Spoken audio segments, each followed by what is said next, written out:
Seri 1 Pedang Kayu Harum. Pedang Kayu Harum. Cerita, Ho Ping Hu. Audiobook, novel silat. Bab 8. Ada wanita yang bentuk tubuhnya halus lunak dan padat, wanita muda, mencoba untuk meminumkan sesuatu kepadanya.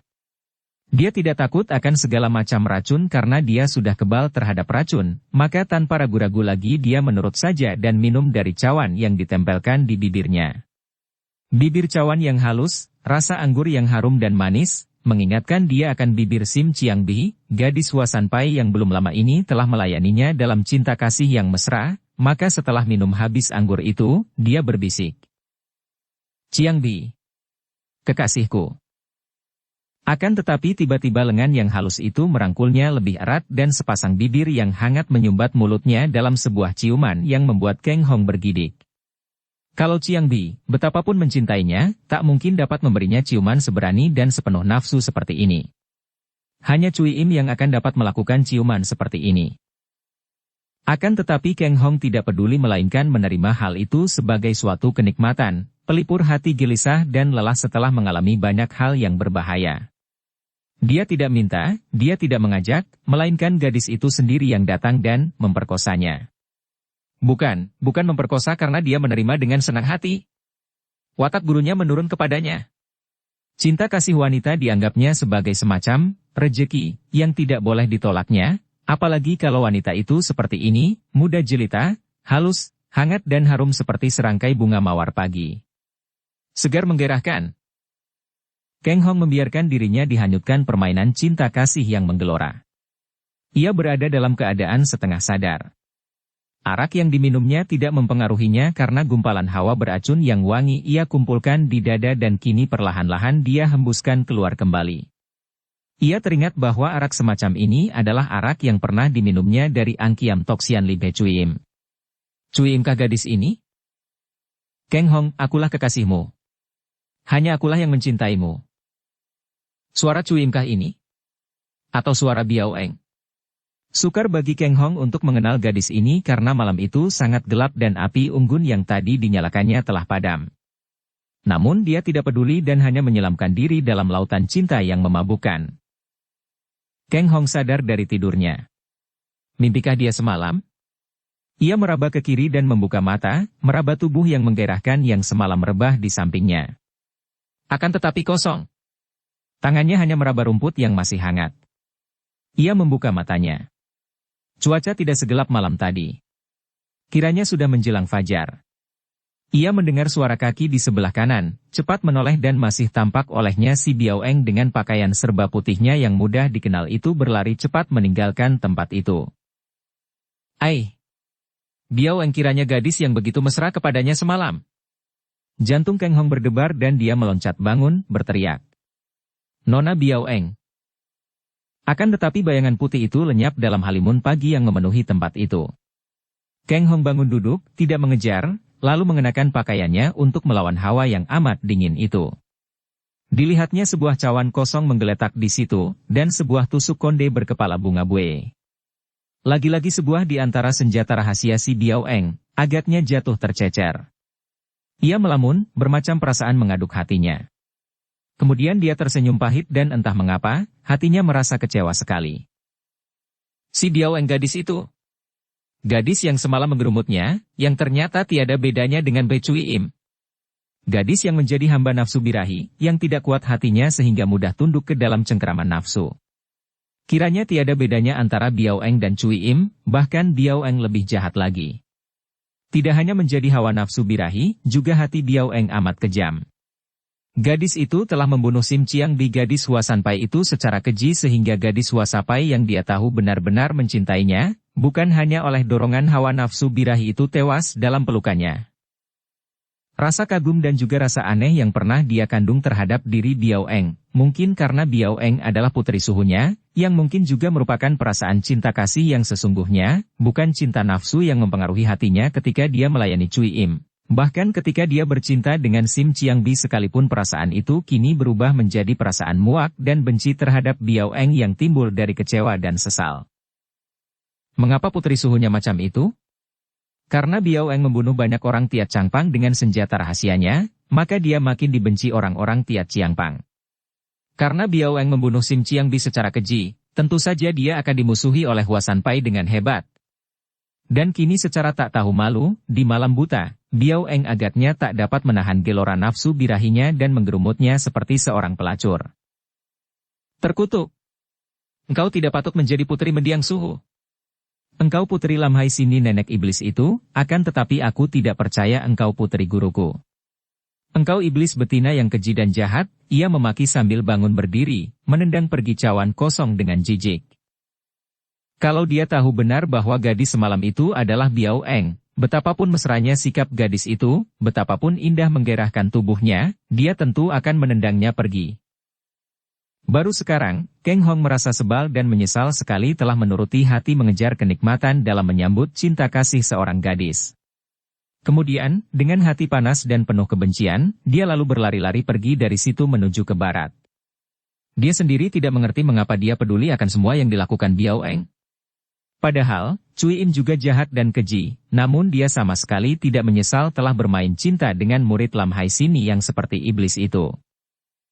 Mengapa dia merasa menyesal mendapat kenyataan bahwa Biao Eng bukan seorang gadis baik-baik yang patut menjadi putri gurunya? Mengapa menyesal mendapat kenyataan bahwa gadis pakaian putih itu ternyata juga seorang hamba nafsu birahi dan seorang yang keji, yang membunuh orang lain yang tak berdosa tanpa berkedip mata? Dia sendiri tidak dapat menjawab pertanyaan hatinya yang ditujukan kepada perasaannya itu. Hatinya agak lega setelah dia mengenal daerah yang sudah termasuk daerah Kunlun San ini. Memasuki daerah Kunlun San berarti berada di wilayah yang dikuasai Kunlun Pai, daerah aman. Dia tentu takkan menghadapi gangguan-gangguan para tokoh Kang Ou lagi setelah berada di sini. Akan tetapi tidak mungkin dia pergi menghadap tokoh-tokoh Kunlun Pai, karena para tokoh-tokoh Kunlun Pai mengetahui dia berada di situ, tentu dia akan ditangkap dan tidak ada harapan lagi baginya untuk naik ke Kiam Kok San. Dia harus dapat mencapai Kiam Kok San dengan diam-diam, tanpa diketahui tokoh-tokoh Kunlun Pai.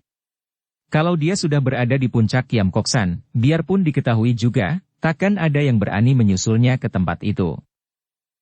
Akan tetapi dugaannya ini ternyata keliru karena baru saja dia keluar dari hutan itu, dia melihat banyak orang menghadang di sebelah depan.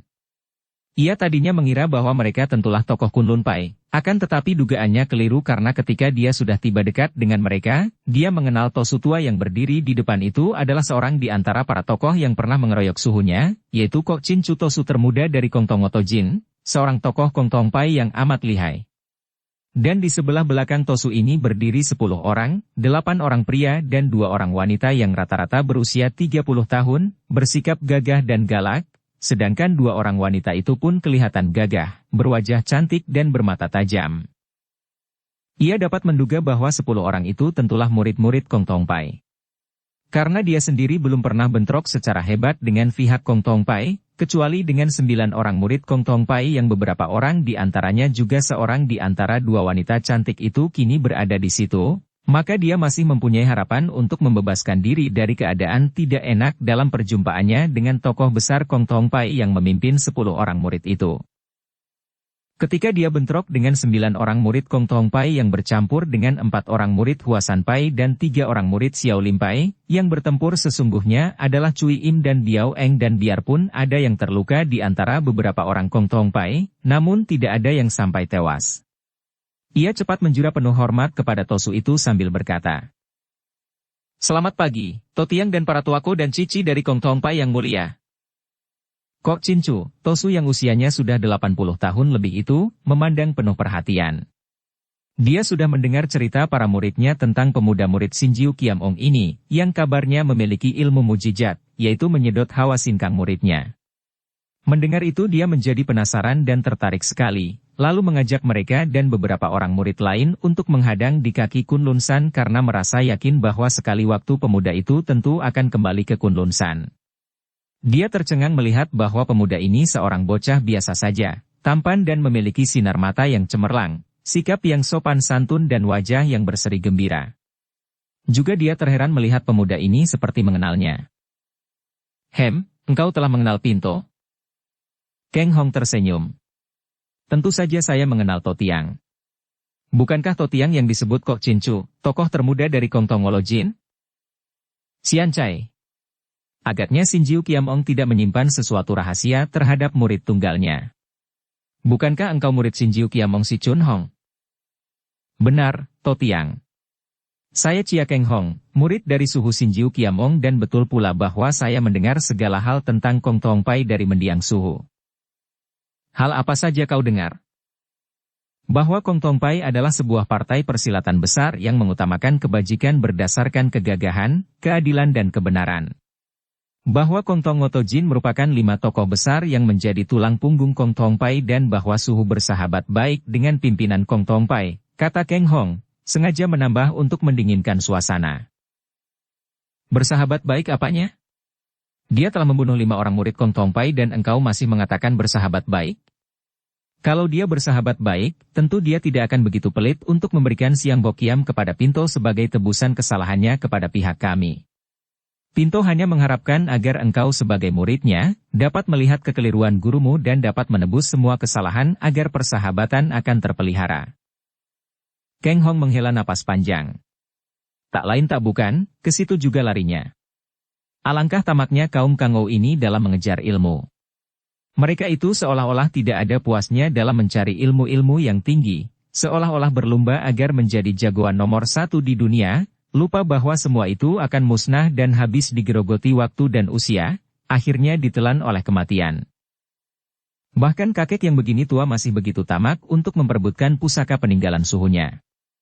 Apakah kakek ini masih mempunyai waktu untuk mempelajari dan kemudian mempunyai kesempatan pula untuk mempergunakan ilmu yang dipelajarinya? Sungguh manusia-manusia merupakan badut-badut yang tidak lucu, bahkan menjemukan, selalu menjadi hamba daripada nafsu dan ketamakannya. Ada yang tamak dalam mengejar kedudukan tinggi, mengejar nama besar, mengejar kemuliaan duniawi, mengejar wanita, atau seperti orang-orang Kangou ini, mengejar ilmu agar menjadi orang yang paling hebat di dunia ini. Benar gurunya. Gurunya tidak mengejar, melainkan menerima segala sesuatu sebagai suatu berkah, suatu nikmat hidup, suatu kesenangan. Gurunya yang melakukan segala sesuatu demi kesenangan hidup, tidak menyia-nyiakan hidupnya untuk mengejar sesuatu. Tentu saja Keng Hong tidak tahu keadaan gurunya seperti itu pun adalah sebagai akibat daripada suatu sebab, yaitu sebab patah hati oleh cinta kasih yang ternoda. Dia masih terlalu muda, masih belum berpengalaman untuk dapat meneropong sepak terjang gurunya yang dianggapnya sebagai pengganti orang tua, merupakan satu-satunya manusia di permukaan bumi yang dianggapnya paling baik. Maaf, Totiang. Menurut cerita guru saya, bentrokan yang terjadi antara suhu dan anak murid Kong Tong Pai adalah bentrokan antara orang-orang yang sedang bermain judi, artinya merupakan bentrokan pribadi yang tidak ada sangkut pautnya dengan Kong Tong Pai. Kalah menang dalam perkelahian sudah wajar, terluka atau mati juga hanya merupakan resiko-resiko dalam sebuah pertandingan. Kebetulan murid-murid Kong Tong Pai yang kalah dan tewas. Bagaimana kalau suhu yang ketika itu kalah dan tewas? Saya rasa urusan seperti itu saja tidak perlu diperpanjang, apalagi kedua pihak, baik 5 orang murid Kong Tong Pai yang kalah maupun suhu yang menang telah meninggal dunia. Saya menganggap bahwa urusan itu sudah selesai. Aha, kulihat engkau seorang muda yang berpemandangan luas. Tentu engkau akan dapat mengerti pula akan kesediaan Pinto menghapus semua luka lama dengan sebuah tangan murid Sinjiu Kiamong yang akan memenuhi permintaan Pinto. Diam-diam Keng Hong menjadi jengkel juga. Kalau saya tidak salah artikan tentu Totiang maksudkan pedang Siang Bihok Kiam, bukan? Tosu itu tersenyum dan mengangguk. Engkau seorang muda yang gagah dan cerdik, tentu maklum apa yang kami kehendaki. Tentu Totiang sendiri juga sudah tahu jelas bahwa Siang Bihok Kiam telah saya serahkan kepada Kun Lun Pai. Tosu tua itu meraba-raba jenggotnya yang panjang. Tentu saja Pinto tahu. Akan tetapi Pinto juga tahu bahwa pihak Kun Lun Pai telah kena dibohongi, telah terkena tipuanmu. Aha, engkau benar-benar menuruni sifat Sinjiu Kiamong yang nakal, orang muda. Masa para pimpinan Kun Lun Pai sampai kena kau bohongi, kau beri sebuah pedang kayu yang palsu. Hahaha. Sungguh amat lucu sekali. Keng Hong terkejut. Ah, jadi, mereka sudah tahu.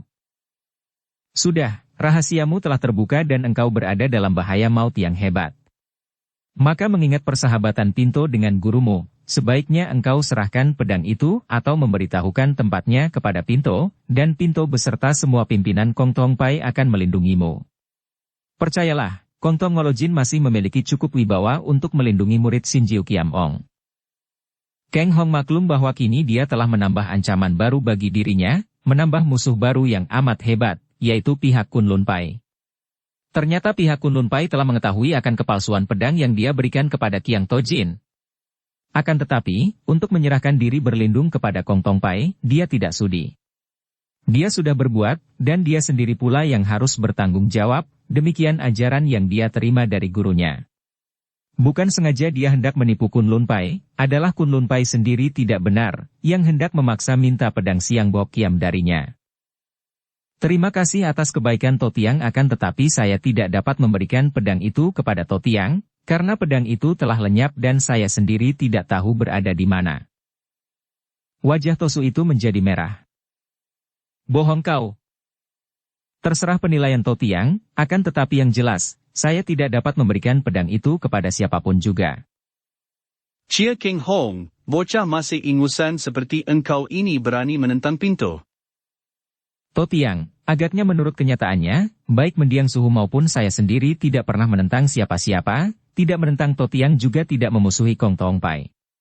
Adalah Totiang sendiri dan para tokoh Kang Ou yang dahulu mendesak-desak suhu dan sekarang setelah suhu meninggal dunia, mendesak-desak saya. Memang soal kebenaran tidak bisa diperebutkan, Totiang, karena setiap orang selalu melihat kebenaran dari sudut demi kepentingan pribadi. Yang penting adalah buktinya. Sekarang kita bertemu di jalan, kalau kita masing-masing jalan sendiri, bukankah tidak akan timbul pertentangan? Saya hendak membuktikan bahwa saya tidak menentang siapa-siapa, yaitu saya hendak mengambil jalan sendiri, tidak mengganggu Totiang sama sekali. Hendak saya lihat, siapakah di antara kita yang mencari pertentangan. Setelah berkata demikian, Kang Hong melangkah pergi dan hendak melewati orang-orang yang menghadangnya itu dengan jalan memutar. Mau atau tidak, engkau harus ikut bersama kami ke Kongtong Pai. Di sana, di hadapan Kongtong Ngolojin, baru kau boleh bicara membela diri, kata Kok Cincu sambil melangkah dan menghadang Kang Hong. Pemuda itu menjadi penasaran dan marah sekali. Di antara banyak watak gurunya, sebuah watak yang diwarisinya adalah watak tidak takut menghadapi apapun asal merasa benar.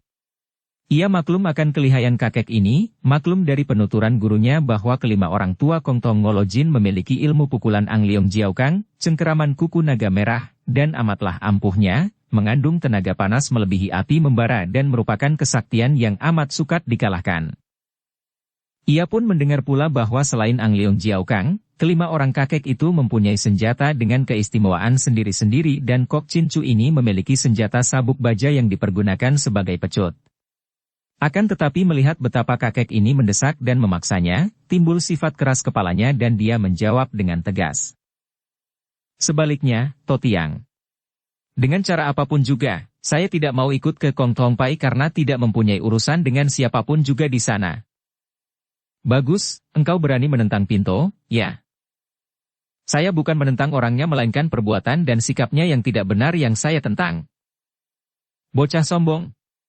Kau kira Pinto takkan dapat menangkapmu? Tosu tua itu menjadi marah. Dia bukan seorang pemarah, di depan murid-murid dan keponakan-keponakan muridnya, dia selalu didesak omongan oleh pemuda ini, tentu saja dia menjadi malu dan menganggap Kang Hong tidak memandang mata kepadanya. Dia suka berlaku sungguh sungkan dan mengajak pemuda itu ke Kongtong Pai sehingga keputusan akan dijatuhkan terhadap pemuda ini bukan keputusan dia sendiri, melainkan keputusan kelima orang Kongtong Ngolojin. Hal ini saja sudah dia lakukan secara banyak mengalah terhadap seorang pemuda, kini ditambah oleh bantahan-bantahan Kang Hong, benar-benar membuat kakek ini kehilangan kesabaran dan lupa diri. Ia sudah melangkah maju dan cepat mencengkeram untuk menangkap pundak Kang Hong dengan tangan kanan sedangkan tangan kirinya sudah melolos sabuk baja dari pinggangnya. Kang Hong menjadi marah dan tidak mau diam saja. Dia mengerahkan sinkang dari pusarnya, mengangkat tangan kiri menangkis cengkeraman itu. Plak, tangan Kok Cincu tertangkis secara hebat, akan tetapi kakek ini lihai bukan main. Cengkeraman pada pundak yang ditangkis itu berbalik menjadi cengkeraman pada pergelangan tangan Kang Hong dan gerakannya amat cepat dan kuat sehingga sebelum Kang Hong tahu apa yang terjadi, tahu-tahu pergelangan tangan kanannya sudah kena di cengkeraman 5 buah jari tangan yang panas dan kuat sekali. Haya! Teriakan ini keluar dari mulut Kok Cincu ketika kakek ini merasa betapa tenaga singkang yang terkandung dalam tangan kanannya membanjir keluar memasuki pergelangan tangan pemuda itu. Maklumlah dia kini akan cerita kepada muridnya betapa pemuda ini memiliki ilmu, menyedot singkang lawan. Ia memang sudah bersiap-siap untuk ini, dan untuk penjagaan inilah dia tadi mencabut sabuk baja, maka kini cepat menggerakkan tangan kirinya, menggunakan sabuk itu menotok siku tangan kiri Keng Hong. Totokan itu mengenai jalan darah dengan tepat sekali sehingga seketika tangan kiri Keng Hong menjadi lumpuh dan otomatis tangan Kok Cincu yang mencengkeram tadi telah melekat dapat direnggutnya terlepas. Kok Cincu melompat ke belakang sambil berseru. "Bocah keji! Engkau benar-benar memiliki ilmu iblis Tikai Beng itu?" Kakek ini diam-diam merasa kagum dan juga iri hari sekali. Ilmu yang telah ratusan tahun dikabarkan lenyap itu, yang tentu saja diinginkan oleh semua tokoh Kang Ou, dan bahkan Lam Hai Sin Pi sendiri, tokoh Datuk Hitam yang paling lihai, hanya mengerti sedikit saja tentang ilmu ini, kini dimiliki oleh bocah yang masih hijau. Ia lalu menggerakkan sabuk baja itu yang meledak-ledak di udara seperti sebatang cambuk dan berubahlah cambuk itu menjadi sinar melingkar-lingkar seperti naga beterbangan di atas kepala Keng Hong. Keng Hong menjadi pening kepalanya memandang sinar hitam melingkar-lingkar ini akan tetapi dia tidak menjadi gentar dan sambil melengking keras tubuhnya sudah meloncat. Akan tetapi, tubuhnya yang meloncat itu bertemu dengan ujung sabuk baja di udara. Ujung sabuk yang lemas itu telah mengait lehernya. Keng Hong yang tercekik itu kaget dan marah, sekali sabut itu sudah ditarik dengan gentakan keras sehingga tanpa dapat dicegah lagi tubuhnya terpelanting dan bergulingan di atas tanah. Ia meloncat bangun, mendengar suara ketawa dan ternyata 10 orang murid Kong Tong Pai itu telah mentertawakannya. Kemarahannya makin menjadi dan cepat Keng Hong sudah membalikkan tubuh menghadapi kakek itu lagi. Kok Cincu merasa tidak enak sendiri harus menghadapi seorang lawan muda dengan senjata di tangan. Akan tetapi dia pun maklum betapa bahayanya kalau dia bertangan kosong saja, mengingat pemuda itu memiliki ilmu Tikai Beng. Dia tentu saja tidak tahu bahwa sesungguhnya dalam hal ilmu silat, kepandaian Keng Hong masih dangkal sekali. Bahkan dalam hal pukulan, dia hanya mengenal ilmu pukulan sakti San Im Kun Hoat di samping ilmu pedang Siang Bok Kiam Sut yang hanya bisa dimainkan dengan pedang kayu itu. Kakek itu mengira bahwa pemuda yang sudah memiliki Tikai Beng tentu memiliki pula ilmu-ilmu silat yang amat tinggi. Dan dia tidak berniat merobohkan pemuda ini dengan membunuhnya, melainkan hendak menangkapnya yang tentu saja lebih sukar daripada kalau membunuhnya. "Totiang, engkau jahat!" Keng Hong berseru dan kini dia menerjang maju sambil mainkan jurus ketiga ilmu silat San In Kun Hoat. Jurus ini disebut Siang Intuisan, sepasang mega mendorong gunung, dilakukan dengan pukulan mendorong ke arah lawan menggunakan sepasang lengan yang dilonjorkan sambil melompat maju. Untuk melakukan serangan ini, Keng Hong menggunakan sinkang sehingga angin pukulannya dari jauh sudah menyambar ke arah dada Kok Cincu. Tokoh Kong Tong Pai ini sendiri adalah seorang ahli luekeh, seorang yang mahir mempergunakan sinkang untuk melakukan ilmu Angliong Jiao Kang, juga sinkangnya sudah kuat sekali.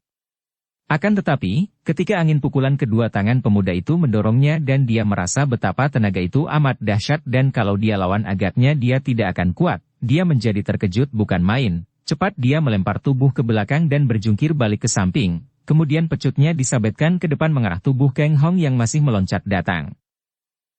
Ujung sabuk ini melibat kedua kaki Keng Hong terpelanting keras ke atas tanah.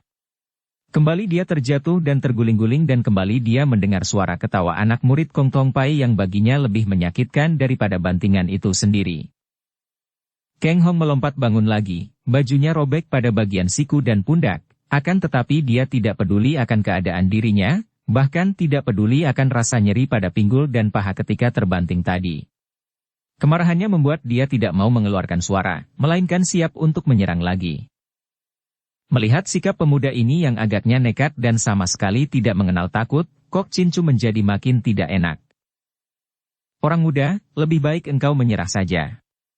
Pinto hanya ingin mengajakmu ke Kong Tong Pai, apa sih sukarnya bagimu? Mengapa harus menantang Pinto? Pinto sungguh tidak ingin menghina orang muda, tidak ingin menyakitimu. Tosu palsu, tak perlu banyak bicara manis lagi karena bicara manis itu menyembunyikan kepahitan yang memuakkan. Engkau menghendaki Siang Bok Kiam dan aku tidak ingin memberikan. Mau bunuh atau mau apakan aku, terserah, aku tidak takut," jawab Keng Hong. "Ah, bocah keras kepala, kau memang perlu dihajar," bentak Kok Cincu yang benar-benar tidak berdaya untuk membujuk. Sabuk bajanya menyambar dan meledak-ledak ke atas kepala Kang Hong, lalu meluncur ke bawah mencambuk ke arah leher pemuda itu. Kang Hong cepat mengelak, akan tetapi sabuk itu seolah-olah bermata, karena begitu juga mengejar dan dengan suara keras sabuk telah menghantam pangkal bahunya. Tar! Untung Kang Hong cepat sekali mengerahkan luekangnya sehingga ujung sabuk itu mental kembali dan hanya berhasil menggigit robek baju di bagian bahunya. Betapapun juga, kulit bahu terasa pedas dan panas. Adapun Kok Cincu yang melihat betapa kulit bahu tidak lecet sedikit pun, diam-diam makin kagum dan harus memuji pemuda ini yang benar-benar telah memiliki tenaga sinkang yang amat hebat. Diam-diam dia harus mengakui pula bahwa jika pemuda itu memiliki ilmu silat yang tinggi dan terlatih, kiranya sukarlah baginya untuk dapat menandingi pemuda ini. Untung baginya, pemuda ini agaknya hanya mewarisi sinkang yang amat dahsyat, namun belum mewarisi ilmu silat Sinjiu Kiam Ong yang tinggi. Biarpun gerakan serangannya tadi luar biasa anehnya dan dahsyatnya, namun gerakannya masih kaku, tanda bahwa pemuda ini kurang terlatih dalam ilmu silat. Tar! Tar! Tar! Sabuk itu melecut-lecut dengan ganasnya, menghujani tubuh Kang Hong dari segala jurusan dan datangnya dari jarak jauh sehingga pemuda itu tidak ada kesempatan untuk balas menyerang. Memang benar bahwa dengan sinkangnya Kang Hong dapat menolak lecutan tiba, sehingga mulailah darahnya mengalir keluar dari kulit paha dan kulit punggung yang ikut robek bersama pakaiannya. Melihat darahnya sendiri dan merasa betapa nyeri punggung dan pahanya, Kang Hong bukan menjadi jerih bahkan menjadi makin marah. Ia kini berusaha menerima lecutan cambuk dengan kedua tangannya dan setelah kedua lengannya penuh luka oleh ujung sabuk, akhirnya dia berhasil menangkap ujung sabuk dengan tangan kanannya. Kang Hong mengerahkan tenaga membetot untuk merampas, Kok Cincu mengerahkan dengan susah payah. Untung bagi Tosu ini bahwa Kang Hong memegang ujung cambuk baja itu yang kecil, licin dan keras, berbeda dengan Tosu itu yang memegang gagangnya yang tentu saja lebih enak sehingga sampai beberapa lama Kang Hong belum juga berhasil merampasnya. Sementara itu, anak murid Kong Tong Pai mulai mengurung dengan senjata di tangan, siap menghujankan senjata pada tubuh Kang Hong. Pemuda ini terancam bahaya, terutama sekali dari Kok Cincu yang mulai mengerahkan tangan kirinya dengan ilmu Ang Leong Jiao Kang sehingga perlahan-lahan tangan kirinya itu berubah merah sekali, tanda bahwa tenaga Ang Leong Jiao Kang telah terkumpul. Kini Tosu itu siap dengan tangan kirinya dan agaknya begitu Kang Hong dapat menang dalam perebutan cambuk, tentu dia akan mengirim pukulan mautnya. "Suhu, biar Tacu serampang kakinya dengan tombak Tacu," seru seorang di antara murid-murid Kok Cincu. "Biar Tacu tusuk dari belakang," kata yang lain. Teriakan-teriakan mereka itu dibarengi dengan pengurungan yang makin ketat dan tangan mereka sudah bergerak-gerak penuh semangat karena begitu ada komando dari guru mereka, tentu mereka itu akan berlomba untuk menyerang Kang Hong. "Jangan! Turun tangan!" terdengar Kok Cincu berkata lirih dan cepat kakek ini mengerahkan tenaga lagi karena begitu dia bicara sedikit saja, cambuk terbetot dan hampir dapat terampas oleh Kang Hong.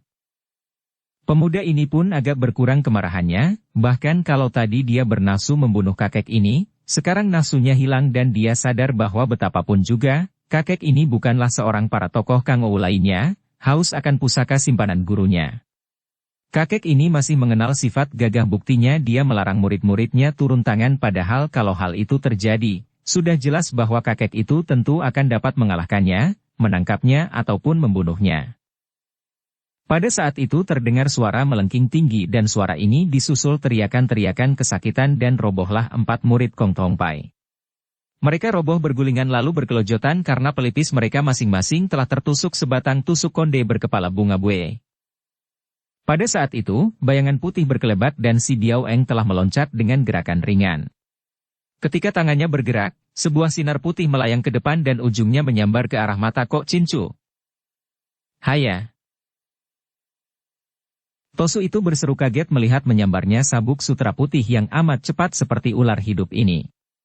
Terpaksa dia melepaskan cambuknya sehingga tertinggal di tangan Kang Hong sedangkan dengan gerakan cepat kakek itu meraih ke arah ujung sabuk sutra putih dengan cengkeraman tangan kirinya untuk merampas senjata wanita baju putih ini, si Biao Eng sudah menyendal kembali sabuk sutranya karena niatnya hanya hendak menolong Kang Hong daripada bahaya tadi.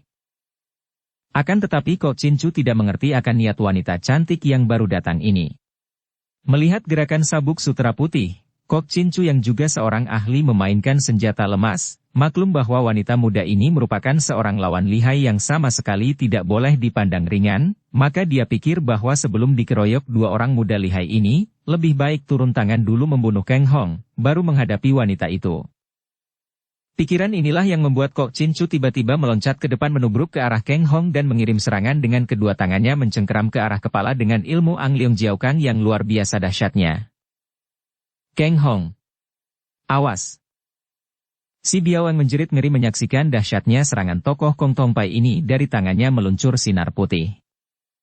Kang Hong juga maklum akan kelihayan Ang Leong Jiao Kang, maka dia pun lalu mengerahkan sinkangnya dan karena dia tidak ingin membunuh kakek ini, dia menggunakan tenaga sinkangnya untuk mendorong agar tubuh kakek itu terpental. Kini dia tidak marah kepada kakek itu, maka otomatis tenaga sedot yang mujizat di tubuhnya pun tidak bekerja. Des. Dua tenaga raksasa yang tidak tampak bertemu di udara. Tubuh Kang Hong tergetar dan bergoyang-goyang, kepalanya pening dan matanya berkunang-kunang. Akan tetapi Kok Cincu mengeluarkan keluhan tertahan, tubuhnya terbanting ke belakang dan kakek itu roboh tak berkutik lagi. Kau. Perempuan keji. Kang Hong menoleh ke arah Biao Eng karena dia dapat melihat jelas betapa ujung sabuk sutera Biao Eng tadi menotok ke arah jalan darah di belakang kepala Tosu itu, sebuah totokan maut yang tak mungkin dapat dielakkan oleh Tosu yang sedang mengadu tenaga dahsyat dengan dia tadi. Gerakan sabuk sutera di tangan Biao Eng sedemikian cepatnya sehingga hanya dia yang melihatnya, sedangkan sisa murid Kong Tong Pai tidak ada yang mengetahuinya, mengira bahwa guru mereka itu tewas di tangan Kang Hong. Biao Eng memandang heran. Kang Hong, aku hanya membantumu. Perempuan rendah. Perempuan tak tahu malu. Siapa membutuhkan bantuanmu? Pergi, muak peruku melihatmu. Kau. Biao Eng terisak dan mukanya pucat sekali, kemudian gadis itu membalikkan tubuhnya lalu berkelebat cepat melarikan diri dari tempat itu meninggalkan isak tertahan. Kang Hong menghela nafas panjang, memandang ke arah mayat Kok Cincu dan mayat 4 orang murid Kong Tong Pai, kemudian dia berkata, suaranya berat. Heh. Kalian murid-murid Kong Tong Pai, semua ini salahku. Aku telah membunuh Kok Cincu Totiang dan 4 orang saudara kalian. Nah, tangkaplah aku, belenggu tanganku. Bawa aku ke Kong Tong Pai menghadap para pimpinan kalian agar aku menerima hukumannya secara adil. 4 orang laki-laki gagah dan 2 wanita cantik itu sejenak memandang kepadanya dengan perasaan jerih, benci, marah dan juga heran. Kemudian mereka meloncat maju dan menelikung kedua tangan Kang Hong ke belakang. Seorang di antara mereka mempergunakan cambuk baja milik Kok Cincu untuk mengikat kedua lengan pemuda itu ke belakang, kemudian mereka menggiring Kang Hong sambil membawa 5 jenazah itu. Mereka menuju ke sebuah dusun dan dengan bantuan penduduk di situ, kelima buah jenazah itu dikubur secara sederhana. Ketika 6 orang murid Kong Tong Pai itu berlutut sambil menangis di depan gundukan kuburan itu, Kang Hong yang terbelenggu kedua lengannya ikut pula menjatuhkan diri berlutut di depan kuburan Kok Cincu dan berbisik lirih. Totiang tentu mengerti bahwa bukan niatku membunuh Totiang berlima. 6 orang Kong Tong Pai itu menjadi heran melihat Kang Hong berlutut pula sambil berkemak-kemik di depan kuburan guru mereka, akan tetapi mereka diam saja. Mereka membenci pemuda ini yang telah menewaskan guru mereka, akan tetapi mereka tidak berani bersikap kasar karena mereka tahu diri dan mengerti bahwa pemuda itu dapat mereka belenggu karena pemuda itu sengaja menyerahkan diri. Kewajiban mereka hanya menggiring pemuda ini ke Kong Tong Pai, menyerahkannya kepada para pimpinan Kong Tong Pai. Mereka tahu bahwa biarpun kedua lengannya dibelenggu, kalau pemuda itu memberontak, agaknya mereka berenam bukanlah lawannya. 2 orang wanita anak murid Kong Tong Pai itu, di samping rasa benci dan dendam karena kematian gurunya, ada perasaan lain yang amat mengganggu hati mereka dan yang sekaligus menghapus rasa benci dari hati mereka. Mereka berdua merasa kagum kepada Kang Hong. Kagum akan kelihayan pemuda itu, kagum akan sikapnya yang tenang, gagah, kagum pula akan ketampanan wajahnya dan kebagusan bentuk tubuhnya. Apalagi bagi Kiu Bue Cheng, wanita cantik baju kuning yang sudah 2 kali bertemu dengan Kang Hong, yaitu pertama kalinya ketika ia dan para saudara seperguruannya dan murid-murid Xiao Liempai dan Hua Sanpai menghadang pemuda ini, bahkan dia pernah mengalami tersedot sinkangnya oleh pemuda yang aneh ini. Dia kagum sekali akan kegagahan Kang Hong. Qiu Buecheng ini adalah seorang janda muda, usianya mendekati 30 tahun. Suaminya telah meninggal dunia dan dahulu suaminya adalah murid kepala dari Kok Cincu, maka tentu saja ilmu kepandaiannya paling tinggi di antara para suheng-suhengnya. Setelah suaminya tewas dalam pertempuran melawan gerombolan penjahat, Buecheng menjadi janda. Sukar baginya untuk menemukan seorang pria yang dapat menandingi suaminya. Bagaimana hatinya takkan menjadi tertarik? Apalagi karena ia dapat menduga bahwa 2 orang gadis cantik jelita murid Lam Hai Sini yang amat lihai itu agaknya tergila-gila pula kepada Kang Hong. Ketika tadi melihat betapa Kang Hong membentak dan mengusir Sombun Siuli yang kelihayannya terkenal sebagai seorang iblis betina yang mengerikan, ia menjadi makin tertarik. Adapun wanita kedua yang berpakaian biru adalah Tang Suatsi, sumoinya. Wanita ini masih gadis sungguh pun usianya sudah 25 tahun. Suatsi memiliki wajah cantik dan bentuk tubuh yang indah sehingga banyak pria yang jatuh cinta kepadanya.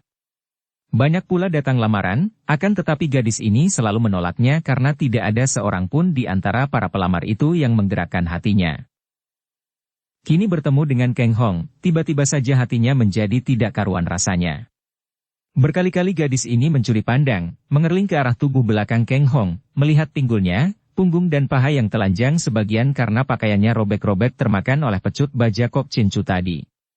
Kulit putih halus yang membayangkan otot-otot yang kuat, karena dia tadi menyaksikan betapa di balik kulit putih halus itu tersembunyi tenaga sinkang yang sangat hebat sehingga gurunya sendiri pun tidak kuat menghadapinya. Hati gadis ini menjadi tegang, mukanya menjadi merah dan pipinya terasa panas, jantungnya berdebar tidak karuan. Dukung channel Novel Silat dengan subscribe, follow, like, komen dan share. Buecheng agaknya maklum akan gerak-gerik sumoinya. Sebagai seorang wanita yang pernah bersuami, dia lebih berpengalaman dan melihat gerak-gerik sumoinya, ia dapat menduga bahwa sumoinya terserang penyakit yang sama dengan dia sendiri. Diam-diam dia mendekati sumoinya sehingga mereka berjalan berendeng, agak jauh dari 4 orang suheng mereka. Buecheng menowel lengan sumoinya dan berbisik-bisik sambil kadang-kadang memandang ke arah tawanan mereka Tio. Kelihatan Suatsi terbelalak memandang sucinya, kemudian menundukkan muka dengan kedua matanya mengerling tajam membayangkan rasa jengah dan malu-malu. Kemudian mereka berbisik-bisik dan tidak ada orang lain yang dapat mendengar mereka, kecuali Kang Hong. Pada saat itu, Kang Hong sedang berjalan sambil melamun, memikirkan si Biao Eng. Kebenciannya dan penyesalan hatinya terhadap gadis itu makin menghebat.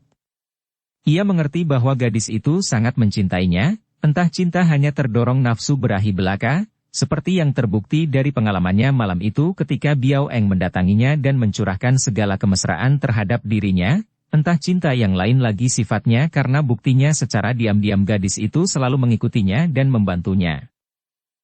Betapapun sifatnya, 2 macam cinta kasih ini tentu saja dapat dia terima dengan hati senang dan puas. Akan tetapi yang membuat dia menyesal dan membenci adalah bahwa setiap kali Biao Eng turun tangan, tentu terjadi pembunuhan keji dan akibatnya dialah yang dimusuhi orang. Yang terakhir ini sudah keterlaluan. Kalau saja Biao Eng tidak turun tangan, tak mungkin 4 orang tokoh murid Kong Tongpai tewas dan seorang tokoh di antara Kong Tong Ngolojin tewas pula. Dan yang paling memanaskan hatinya karena kekejian gadis itu adalah kematian Sim Chiang Bi, gadis Hua Sanpai yang lemah lembut, yang sama sekali tidak berdosa. Hanya karena gadis Hua Sanpai itu mencintainya lalu dibunuh secara keji oleh Biao Eng. Demikian kejika hati seorang wanita yang sudah mencinta. Apakah kalau melihat setiap orang wanita lain mencintanya, lalu turun tangan-tangan membunuhnya? Ingin dia melihatnya. Kalau betul demikian, dia harus dapat menangkap basah Biao Eng dan menyeretnya untuk menerima hukuman dari partai persilatan yang bersangkutan.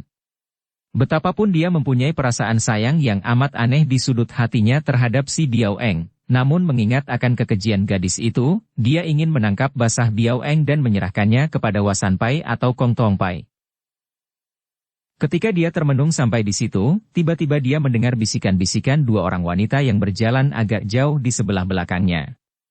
Pada saat itu, Kang Hong sedang termenung dan keadaan orang yang termenung hampir sama dengan keadaannya kalau sedang bersamadi. Begitu telinganya dapat menangkap bisikan-bisikan itu, dia menghentikan renungannya dan mencurahkan perhatiannya pada bisikan-bisikan tadi sehingga terdengar cukup jelas oleh Kang Hong yang memang memiliki sinkang yang amat kuat itu. Muka Kang Hong menjadi merah ketika dia menangkap bisikan-bisikan itu dan dia mengerling ke kanan-kiri, ke arah 4 orang murid pria Kong Tong Pai yang berjalan di kanan-kirinya, akan tetapi hatinya lega melihat mereka ini tidak mendengar apa-apa. "Suci, apa yang kau katakan ini? Jangan menuduh yang bukan-bukan," terdengar jelas oleh Kang Hong gadis baju biru, Tang Suatsi, berbisik. "Hihihihi, tak perlu berpura-pura lagi, Sumoy. Aku pun amat tertarik kepadanya. Dia seorang jantan pilihan, dan kalau saja kita dapat menerima cintanya untuk semalam saja." "Ah, selamanya kita tidak akan penasaran," balas Qiu Bue Cheng sambil menghela napas. "Ih, Suci, apa yang kau katakan ini? Sungguh memalukan." "Memalukan apa, Sumoy? Kita sama-sama wanita dan sama-sama jatuh hati kepadanya. Dia memiliki sinkang yang luar biasa. Siapa tahu, kalau satu kali saja dia suka melimpahkan cintanya kepada kita, sinkangnya yang kuat itu akan menular kepada kita." "Hina dan rendah sekali, Suci." "Benarkah? Kurasa tidak demikian isi hatimu. Atau, kalau engkau tidak mau, biarlah aku yang mencobanya asal engkau dapat menutup rahasia." Kulihat matanya penuh gairah ketika memandang kita. Mata seperti itu hanya dimiliki oleh pria yang bersemangat dan yang selalu suka kepada wanita. "Malam ini, kalau ada kesempatan, kalau engkau mau, lebih baik lagi, maukah engkau, Sumoy?" "Ih, aku malu, Suci. Engkau lebih dulu." "Baik, aku lebih dulu dan engkau menjaga. Kalau berhasil, akan kubujuk dia agar suka melayanimu." Kang Hong tersenyum dalam hatinya, tersenyum geli. Alangkah banyaknya wanita cantik seperti mereka itu di dunia ini. Seperti Cui Im.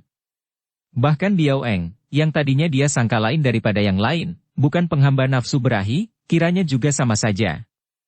Ah, dia tidak peduli lagi. Kalau memang mereka menghendaki dia tidak akan menolak.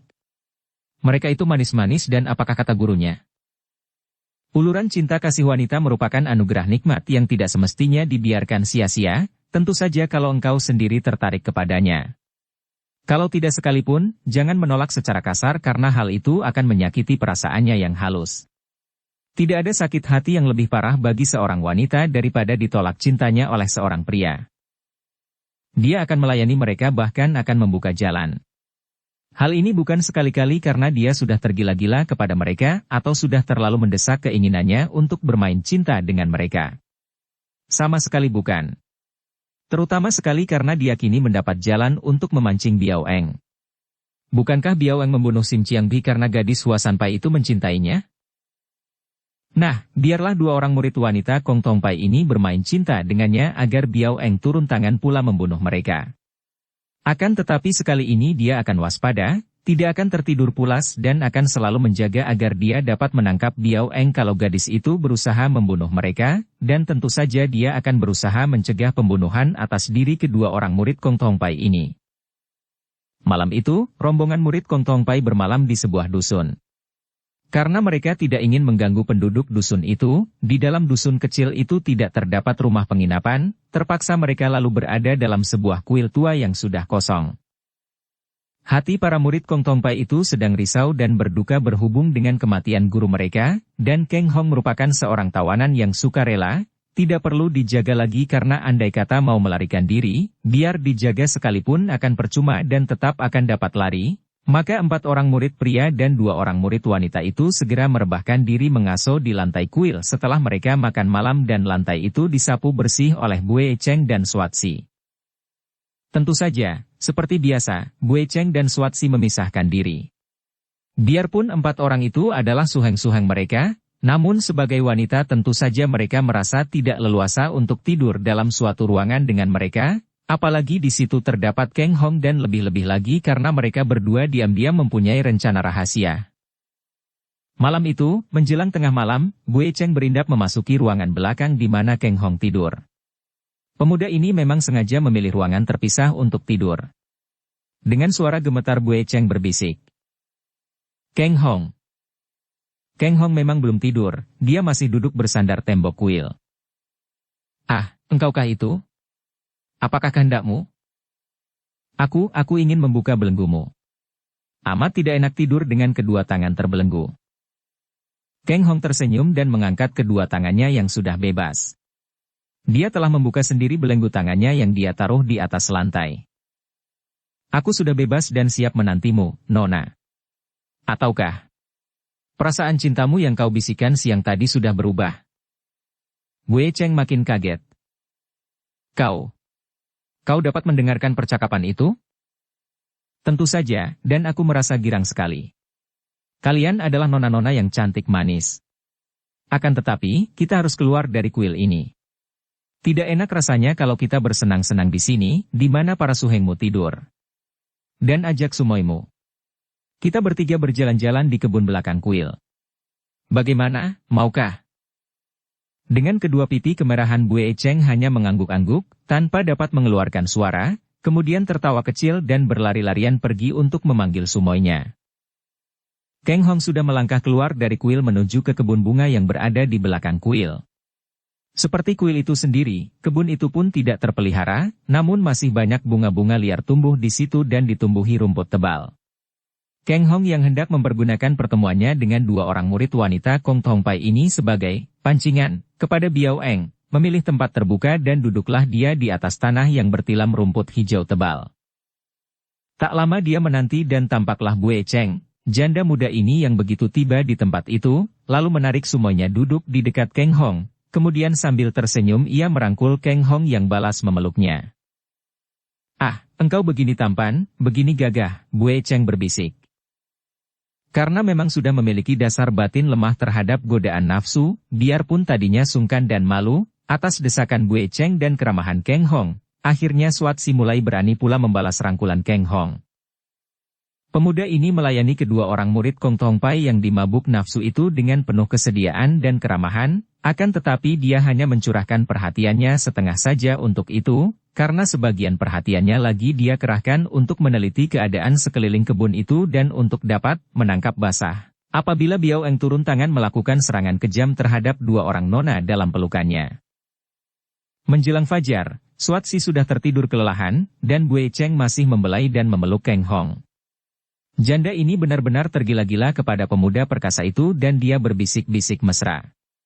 Kang Hong, kekasihku. Engkau jangan khawatir, kelak di depan para supekku, aku akan membelamu akan kuceritakan bahwa bukan engkau yang membunuh Suhu dan 4 orang suheng, melainkan Song Bun Siuli. Aku akan bersumpah dan dengan segala daya akan kubela engkau, kekasihku. Kang Hong menciumnya sambil tersenyum. Engkau baik sekali, Bue Cheng. Terima kasih. Pada saat itu, Kang Hong cepat melepaskan pelukan Bue Cheng dan tubuhnya bergerak ke depan, menangkap dua benda yang mengeluarkan sinar putih dan yang menyambar cepat ke arah pelipis Bue Cheng dan Swatsi. Tepat seperti dugaannya, Biao Eng turun tangan menyerang dengan senjata rahasianya, yaitu bola-bola putih berduri. Biao Eng, perempuan keji. Kang Hong meloncat ke arah dari mana datangnya senjata-senjata rahasia itu, tidak peduli bahwa tubuhnya bertelanjang. Akan tetapi tak tampak bayangan seorang pun manusia.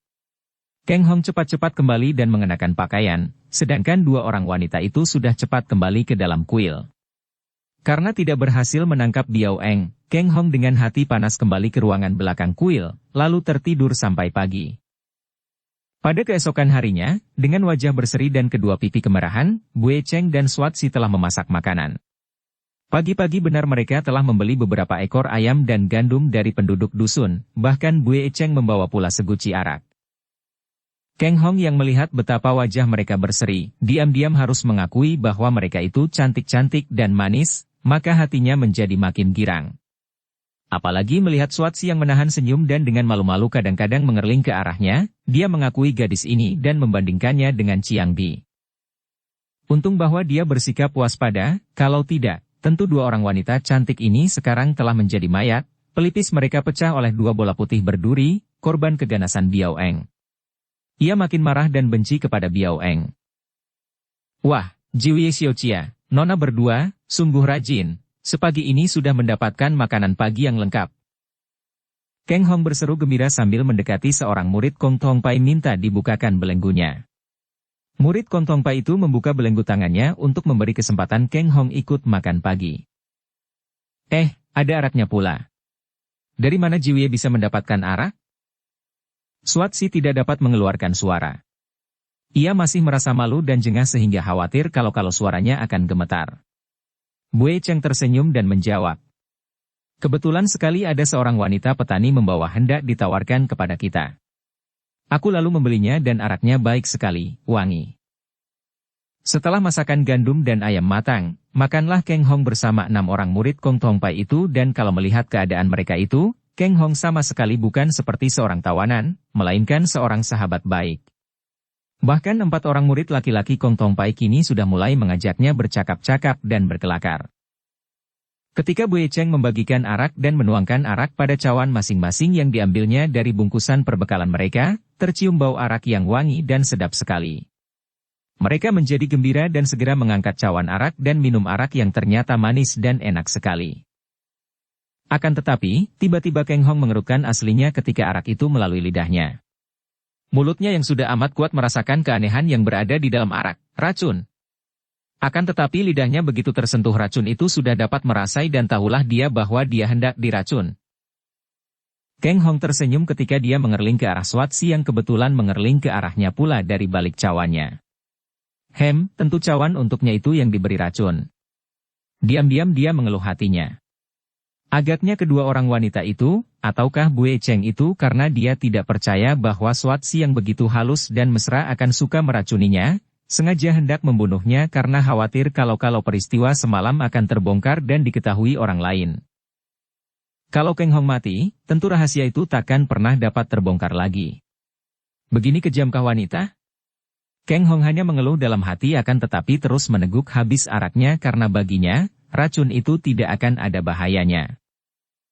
Tiba-tiba Keng Hong meloncat bangun ketika melihat perubahan pada wajah 6 orang itu. Mendadak saja wajah pucat mereka yang tadinya duduk di atas lantai. Aduh! Keng Hong! Suatsi mengeluh dan hati Keng Hong penuh keharuan dan kekhawatiran. Ia cepat meloncat dekat dan merangkul leher gadis itu. Wajah gadis itu menjadi agak menghitam, tubuhnya berkelojotan, akan tetapi matanya memandang wajah Keng Hong, mulutnya agak tersenyum sungguh pun giginya yang kecil rata dan putih mengkilap itu menggigit bibir bawah menahan rasa nyeri yang menusuk-nusuk perut. Suatsi, kenapa? Keng Hong yang mendekapnya bertanya khawatir. Keng Hong, jangan lupakan aku. Suatsi berbisik dan tubuhnya menjadi lemas, matanya mendelik. Tak salah lagi, tentu arak itu. Dan Bue Cheng yang membelinya. Ia lepaskan tubuh Suatsi yang sudah sekarat lalu membalik menubruk Bue Cheng, mengangkat tubuh itu yang lalu dirangkulnya. Seperti juga Suatsi, ketika memandangnya, Bue Cheng berusaha untuk tersenyum. Keng Hong, arak itu ada racun. Aku tidak penasaran setelah semalam. Ia tidak dapat melanjutkan karena tubuhnya berkelojotan dan matanya mendelik pula. Keng Hong melepaskan Bue Cheng dan memeriksa ke-4 orang murid pria Kong Tong Pai. Semua sama keadaannya, merela sekarat dan dalam perjalanan maut. Arak beracun. Seorang wanita petani menjual seguci arak kepada Bue Cheng. Seperti kemasukan setan, Keng Hong meloncat dan lari memasuki dusun. Hari masih pagi sekali akan tetapi seperti kebiasaan dusun-dusun, sepagi itu para penduduk telah bangun. Melihat Keng Hong berlari-lari, mereka semua terkejut dan heran. Bukankah pemuda ini yang kemarin menjadi tawanan 6 orang gagah yang bermalam di dalam kuil? Pemuda tampan ini tentu seorang penjahat, maka menjadi tawanan 6 orang pendekar itu. Siapa yang telah menjual seguci arak kepada kami? Keng Hong berteriak-teriak seperti orang gila. Seorang wanita setengah tua dengan muka pucat dan mata terbelalak melangkah maju dan berkata, saya yang menjual seguci arak kepada mereka tadi pagi. Ada apakah orang muda? Arakku hanya ada seguci itu, kalau mau tambah lagi harus pergi ke kota. Wanita itu menghentikan kata-katanya dan mengadu-adu karena Keng Hong sudah mencengkeram lengannya. Tadinya pemuda ini mengira bahwa nenek yang telah meracuni mereka tentu memiliki kepandaian lihai, akan tetapi ketika memegang lengannya dan mendapat kenyataan bahwa wanita ini tidak bisa apa-apa dan amat lemah, dia lalu mengendurkan cengkeramannya dan membentak. Lekas katakan. Dari mana engkau mendapat arak itu? Awas kalau membohong, kubunuh kau. Para penduduk dusun itu menjadi marah menyaksikan kekasaran Keng Hong terhadap seorang wanita. Mereka itu, yang laki-laki telah menyerbu sambil memaki. Orang gila. Mengapa datang-datang mengamuk?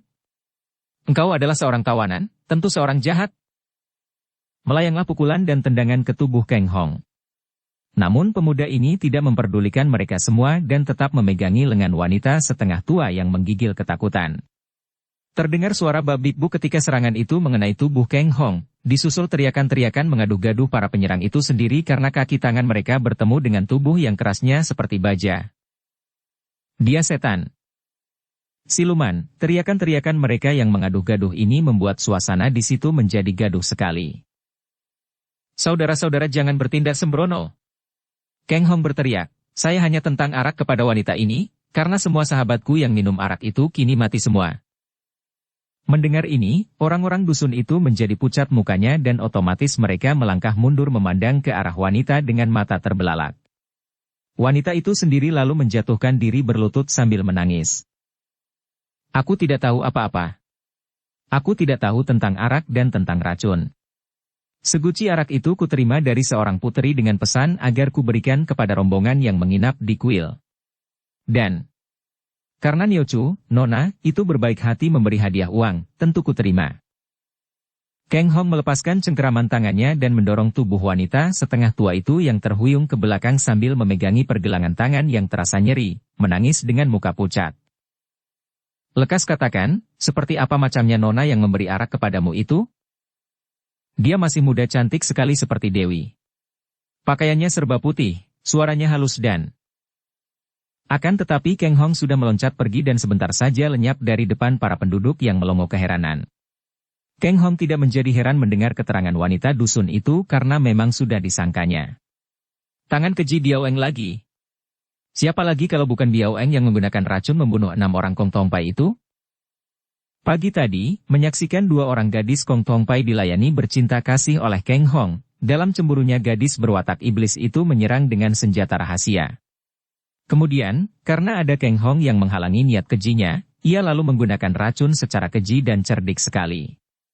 Tentu gadis itu tahu bahwa Keng Hong kebal akan racun, akan tetapi 6 orang Kong Tong Pai tidak. Biao Eng, engkau sungguh jahat. Keng Hong berkata dengan hati penuh duka dan penyesalan ketika dia tiba di dalam kuil dan berdiri memandang ke arah 6 sosok mayat murid-murid Kong Tong Pai itu. Dengan perasaan berat Keng Hong lalu menggali lubang di pekarangan kuil dan mengubur mayat-mayat itu. Setelah selesai dia meninggalkan kuil dan baru mendapat kenyataan bahwa banyak penduduk menonton dari jauh dan secara sembunyi-sembunyi. Ketika dia melangkah dekat mereka itu melarikan diri dan terdengar suara mereka. Pembunuh. Pembunuh keji. Keng Hong menghela napas panjang. Murid-murid Kong Tong Pai dibunuh Biao Eng semua dan kembali dialah yang tertuduh. Dia tidak menyalahkan orang-orang dusun itu yang menuduhnya dan dia merasa tidak ada gunanya untuk memberi penjelasan kepada mereka. Makin keras hasrat hatinya untuk cepat kembali ke Kiam Kok San, di mana dia takkan berhubungan lagi dengan dunia ramai, takkan terlibat urusan manusia yang hanya membuat kegetiran-kegetiran dan permusuhan. Ia berjalan terus mendaki lereng pegunungan Kunlun San. Keng Hong berhenti melangkahkan kakinya dan memandang ke kiri dengan kagum. Gadis itu, dia berani menduga bahwa bayangan tubuh ramping gesit itu tentu seorang gadis, berlari dengan cepat sekali. Tadinya jantungnya berdebar dan mukanya terasa panas karena mengira bahwa gadis itu Biao Eng. Akan tetapi setelah agak dekat dan pakaian gadis itu hijau muda, tidak putih seperti pakaian Biao Eng, dia menduga-duga. Jelas bukan Biao Eng, bukan pula Cui Im, sungguh pun gerakan gadis itu menunjukkan ginkang yang sudah tinggi. Yang jelas berbeda dan tampak dari jauh adalah cara gadis ini menyanggul rambutnya, disanggul tinggi di atas kepala seperti sebuah menara yang bergoyang-goyang ketika dia berlari cepat. Di punggungnya tampak sebatang pedang dalam sarung pedang merah. Ketika gadis itu yang ternyata cantik manis dengan pandang mata tajam dan penuh gairah hidup tiba di dekat Keng Hong yang duduk di bawah pohon, gadis itu kelihatan kaget, akan tetapi dia bahkan langsung menghampiri Keng Hong.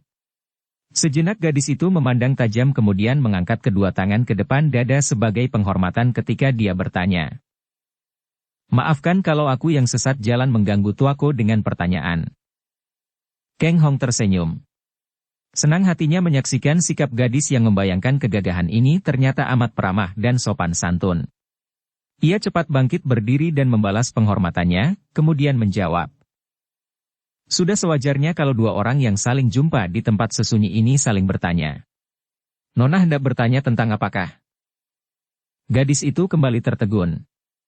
Agaknya ia sama sekali tidak mengira bahwa pemuda tampan yang duduk mengaso di pohon itu adalah seorang yang demikian halus tutur sapanya, membayangkan seorang yang tahu akan kebudayaan dan sama sekali bukanlah seorang penduduk pegunungan yang buta huruf. Maka pandang matanya menjadi makin tajam dan penuh selidik. Aku hendak bertanya jalan yang menuju ke Kiam Kok San. Kini Kang Hong yang merasa terkejut sekali.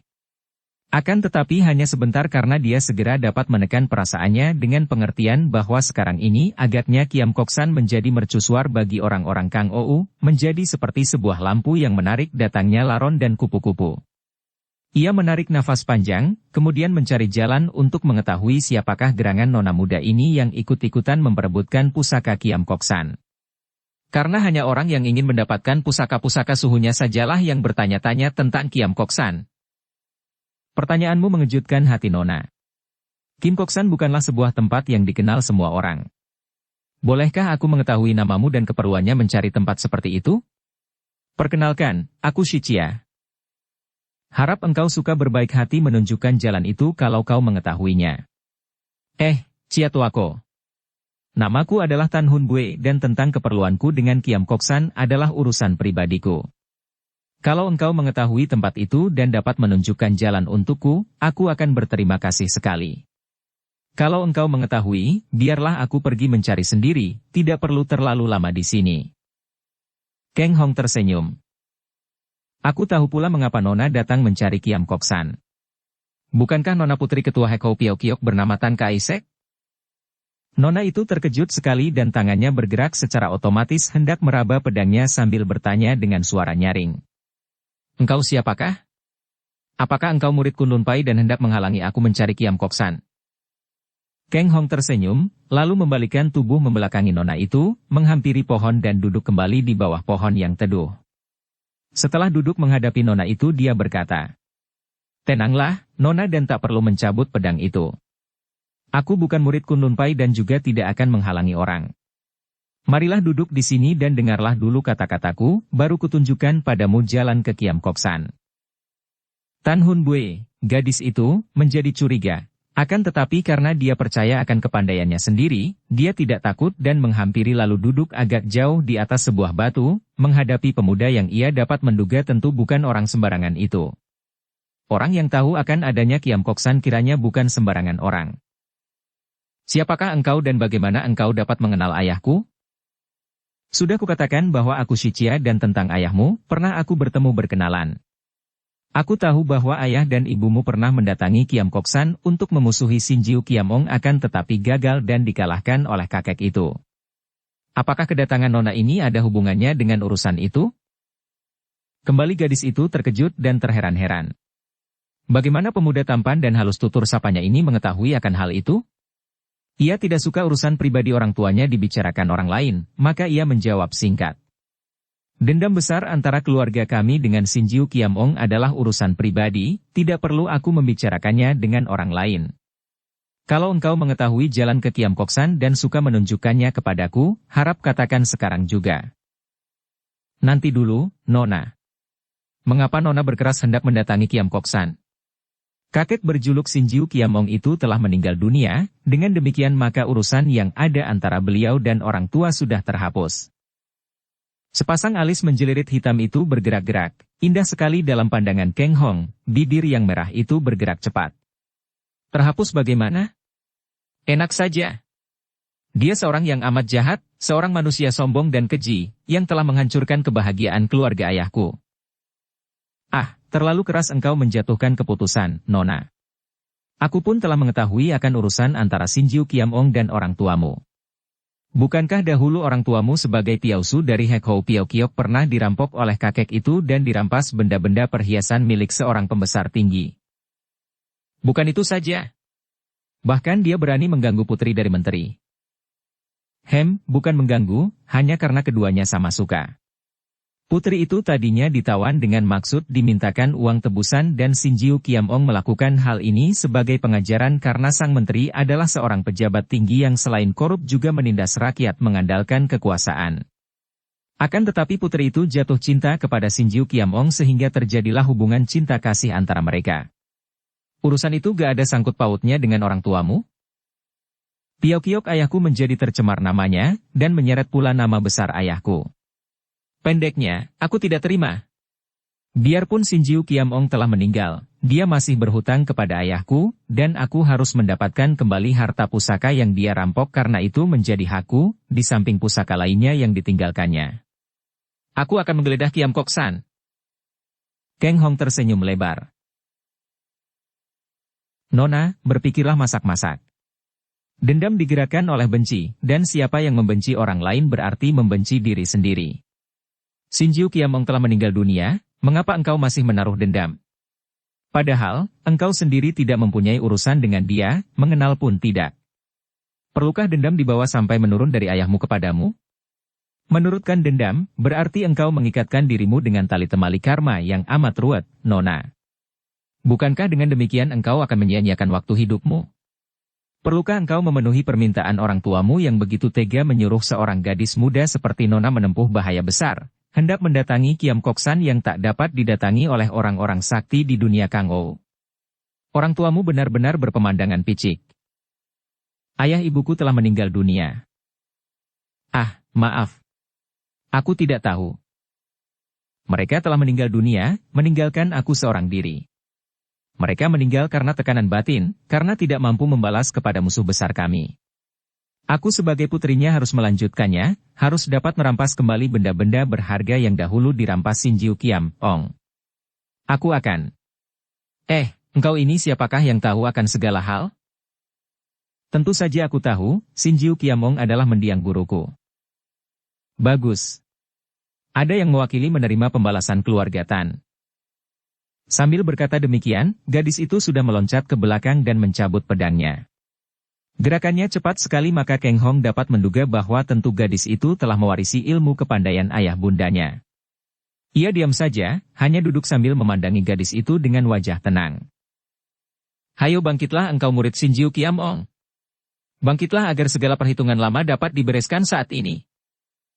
Gadis itu menodongkan ujung pedangnya ke arah hidung Kang Hong yang masih duduk tenang tak bergerak dari tempatnya. Mendiang guruku tidak pernah merasa menjadi musuh orang tuamu, apalagi musuhmu, Nona. Dan aku pun tidak pernah merasa menjadi musuh keluarga Tan Piausu, maka bagiku tidak ada perhitungan apa-apa yang harus dibereskan. Dan aku yakin bahwa seorang gadis perkasa seperti Nona tidak akan membunuh orang yang tidak mau melawannya, apalagi kalau orang itu selama hidupnya tidak pernah ada urusan dengan Nona maupun orang tua Nona. Akan tetapi kalau keliru dugaanku dan ternyata Nona bukan seorang wanita yang berhati keji dan haus darah, boleh saja Nona tusuk dada ini sampai tembus, aku pun tidak akan melawanmu. Pedang di tangan gadis itu menggigil akan tetapi tidak turun dari depan hidung Kang Hong. Aku mendengar penuturan orang tuaku bahwa Shinjiu Kiamong adalah seorang laki-laki yang bermulut tajam, pandai membujuk dan menipu. Siapa tahu kalau muridnya pun mewarisi kepandaian itu? Kang Hong bukanlah seorang bodoh yang membiarkan dirinya terancam maut begitu saja sehingga dia mengeluarkan ucapan tadi. Melihat sikap gadis itu, mendengar ucapan-ucapannya, dia merasa yakin bahwa gadis ini tidak mungkin mau membunuhnya begitu saja kalau dia tidak mau melawan. Kini dia tertawa dan menjawab.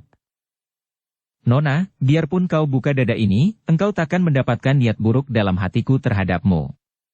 Aku tidak membujuk, hanya bicara sesungguhnya bahwa aku tidak pernah memusuhimu dan tidak suka bermusuhan denganmu karena memang tidak ada sebab yang mengharuskan kita saling bermusuhan. Apalagi setelah sekarang Suhu tidak ada, juga kedua orang tuamu tidak ada, mengapa kita harus melanjutkan sikap bermusuhan orang tuamu? Percayalah bahwa kelak kalau aku berhasil menemukan simpanan Suhu, tentu benda-benda itu akan ku kembalikan kepadamu. Bukan hanya benda-benda dari orang tuamu, bahkan benda milik semua orang yang pernah diambil Suhu akan ku kembalikan. Dengan jalan itu aku hendak menebus semua perbuatan Suhu yang telah menimbulkan sikap bermusuhan dari orang-orang gagah terhadap Suhu. Ujung pedang yang menodong itu menurun perlahan-lahan. Lalu tubuh gadis yang menegang itu menjadi agak lemas ketika ia berkata perlahan, seperti mengeluh. Ah, mengapa engkau tidak mau bangkit melawan saja? Agar terpenuhi kebaktianku kepada orang tuaku. Mengapa engkau tidak menjadi murid berbakti dari gurumu dan mempertahankan nama gurumu dengan menghadapi musuhnya? Kang Hong menggelengkan kepala. Terima kasih. Engkau keliru dalam mengartikan sikap berbakti, Nona. Melanjutkan perbuatan orang tua baru dapat dikatakan berbakti kalau perbuatan itu sendiri benar.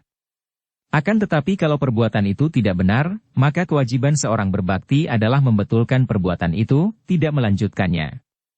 Mengerti engkau, Nona? Gadis itu menunduk, perlahan-lahan menyimpan kembali pedangnya. Biarpun aku tidak suka mengakui, namun aku percaya kepadamu. Tiba-tiba Kang Hong mengangkat muka memandang ke kanan dan terdengarlah suara. Xian Cai. Bocah keparat ini sama sekali tidak boleh dipercaya. Tan Hun Bue cepat memutar tubuh memandang ke arah suara itu dan tahu-tahu di situ muncul dua tosu yang usianya sekitar 50 tahun. Mereka ini bukan lain adalah Lian Chitojin dan Xian Titojin, dua orang tokoh Kunlun Pai untuk mencari dan menangkap Kang Hong yang menipu Kunlun Pai dengan menyerahkan pedang Siang Bok Kiam palsu. Melihat dua orang tosu ini, Kang Hong terkejut dan cepat dia maju, menjatuhkan diri berlutut. Kiranya Jiwie Totiang yang datang, harap menerima penghormatan Tecu, katanya penuh hormat.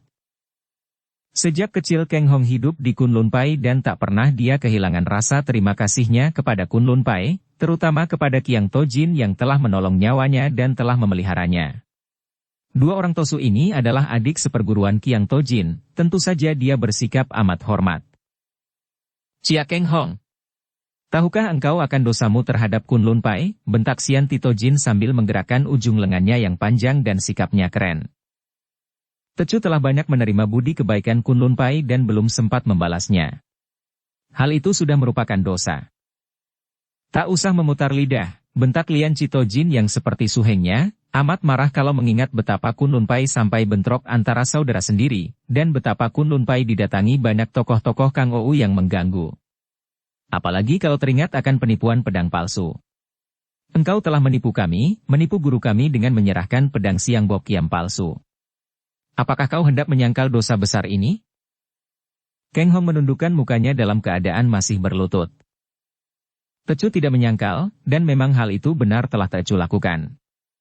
Tecu bersedia untuk menghadap Kiang Tojin dan para Lo Chian Wei di Kunlun Pai untuk mohon pengampunan atas perbuatan Tecu yang tidak patut itu. Enak saja kau bicara tentang minta ampun setelah kekacauan yang kau ciptakan di Kunlun Pai, bentak Xian Titojin sambil melangkah maju dan tangan kirinya menampar. Plak! Pipi kanan Kang Hong ditamparnya keras sekali sehingga tubuh pemuda itu terguncang miring dan hampir roboh.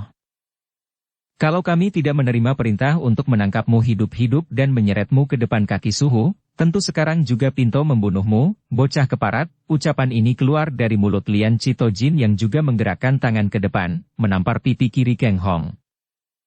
Plak! Tamparan ini lebih keras lagi, sesuai dengan watak Lian Chitojin yang berangasan, apalagi karena tosu ini amat benci kepada Kiang Tojin sehingga kemarahannya dia timpakan kepada anak yang dipungut dan ditolong oleh Kiang Tojin itu. Kembali tubuh Kang Hong terguncang dan dari kedua ujung bibirnya menitik darah. Pendeta-pendeta berhati kejam. Tiba-tiba Tan Hun Bue memaki dan meloncat ke depan. Kalian sungguh tak tahu malu, memukul orang yang sama sekali tidak mau melawan. Lian Chitojin dan suhengnya mengangkat muka memandang gadis itu. Lian Chitojin tersenyum dan mengejek. Cia Kang Hong, apakah engkau sudah mewarisi watak mata keranjang suhumu dan gadis ini menjadi seorang di antara pacarmu? Lian Chitotiang harap jangan bicara sembarangan. Nona ini adalah seorang gadis terhormat adalah putri Tan Piausu dan sama sekali bukan pacar Tecu. Tosu Bao, mulutmu busuk. Tan Hun Hui sudah tak dapat menahan kemarahannya dan pedangnya sudah dia cabut dan secepat kilat dia menyerang Lian Chitojin. Akan tetapi dengan mudah Lian Chitojin mengelak. Tosu ini adalah murid kelima dari ketua Kunlun Pai, tentu saja merupakan seorang di antara tokoh-tokoh Kunlun Pai yang termasuk golongan atas. Kalau bukan pacar bocah keparat ini, setidaknya tentu mata-mata musuh yang hendak menyelidiki Kunlun Pai. Mengakulah, mau apa kau datang ke wilayah Kunlun Pai, bentak Tosu itu. Tosu keparat, Tosu palsu, lihat pedang. Tan Hun Bue sudah menyerang lagi dan ternyata gadis ini memiliki ilmu pedang yang cukup lihai sehingga kembali Lian Citojin terpaksa meloncat ke belakang mengelak sambil meraba punggungnya dan di lain saat pedangnya sudah berada di tangan. Engkau hendak menggunakan kekerasan. Baik, majulah. Ketika gadis itu menyerang lagi, Lian Citojin sudah menggerakkan pula pedangnya menangkis dan mereka segera bertanding dengan hebat. Sute, jangan membunuh orang. Xian Titojin memperingatkan sutenya. Hahaha, menghadapi bocah seperti ini, masa perlu membunuhnya, Su Heng? Dia harus ditangkap, mungkin dia mata-mata musuh yang berbahaya. Tan Hun Bue boleh jadi lihai dan jarang terdapat seorang gadis muda memiliki keahlian bermain pedang seperti dia, akan tetapi berhadapan dengan seorang tokoh besar Kunlun Pai seperti Lian Citojin, ia masih kalah jauh. Setelah bertanding mati-matian selama 30 jurus, dalam pertemuan pedang, Lian Citojin mengerahkan tenaganya dan gadis itu berteriak kaget. Pedangnya terlepas dari pegangan dan sempat ia mengelak, tangan kiri Tosu itu telah menotok pundaknya, membuat ia roboh lemas tak dapat berkutik lagi. Hahaha, bocah-bocah sekarang banyak yang tak tahu diri, seperti bocah keparat Keng Hong ini dan gadis galak ini. Su Heng, keadaan gadis ini amat mencurigakan, dia datang bersama Keng Hong. Siapa tahu di belakangnya ada orang-orang lain. Biar dia kubawa dulu menghadap Suhu agar diselidiki. Harap Su Heng mengantar Keng Hong ke atas, menyusul. Xian Titojin hanya mengangguk sambil berkata kepada Keng Hong. Hayo berdiri dan ikut dengan Pinto ke puncak Kunlun Pai. Keng Hong tadi hanya menonton saja ketika Nona Tan bertanding melawan Lian Citojin. Hatinya gelisah tidak karuan, akan tetapi bagaimana dia dapat turun tangan melindungi nona itu atau mencegah Lian Citojin? Kalau dia melakukan hal ini berarti bahwa dosanya terhadap Kunlun Pai akan menjadi bertambah. Apalagi dia dapat melihat bahwa Tosu itu tidak akan membunuh Tan Hun Bue, dan hanya akan menangkapnya dan membawanya ke Kunlun Pai untuk diselidiki. Kalau memang gadis itu tidak bersalah, dan benar hanya ingin mencari pusaka di Kiam Koksan, dia percaya akan kebijaksanaan para pimpinan Kunlun Pai yang tentu akan membebaskannya. Akan tetapi pada saat dia hendak bangkit memenuhi permintaan atau perintah Xian Titojin dan mengerling ke arah Tan Hun Bue yang sudah tertotok, dia melihat Lian Citojin secara kasar dan sembarangan mengempit tubuh gadis itu dan dibawa pergi. Pada saat itu dia melihat sinar mata Lian Citojin dan jantungnya berdebar tidak karuan. Ia berusaha menekan-nekan debar jantungnya, akan tetapi tidak berhasil sehingga ketika dia bangkit berdiri, kakinya gemetar dan mukanya menjadi berubah dan keningnya berkerut. Melihat ini, Xian Titojin mengira bahwa pemuda ini hendak membangkang. Ia sudah maklum akan kelihayan bocah ini yang memiliki ilmu aneh, pernah menggegerkan Kunlun Pai. Tentu saja dia tidak takut dan merasa dapat mengatasi bocah ini karena dia tahu bahwa Keng Hong hanya memiliki tenaga sedot mujizat itu sedangkan dalam hal ilmu silat, pemuda ini masih rendah ilmunya. Adapun tentang ilmu sedot itu, setelah dahulu Keng Hong menggegerkan Kunlun Pai, suhunya telah memberi penjelasan kepada para murid, dan kini sudah tahu bagaimana caranya menolong diri sendiri apabila dia kena disedot. Betapapun juga, dia tidak menghendaki pemuda ini membangkang sehingga dia tidak usah mempergunakan kekerasan. Chia Keng Kong, mengapa kau? Apakah kau hendak membangkang? Keng Hong tadinya memandang ke arah bayangan Lian Citojin yang membawa lari Hun Bue dan kini bayangan itu telah lenyap di tikungan lereng. Ia menghela nafas panjang dan memutar tubuhnya menghadapi Xian Titojin adalah murid kedua dari Tian Seng Qinjin ketua Kunlun Pai, sehingga dalam hal ilmu silat, Tosu ini hanya berada di bawah suhengnya yang tertua, yaitu Qiang Tojin.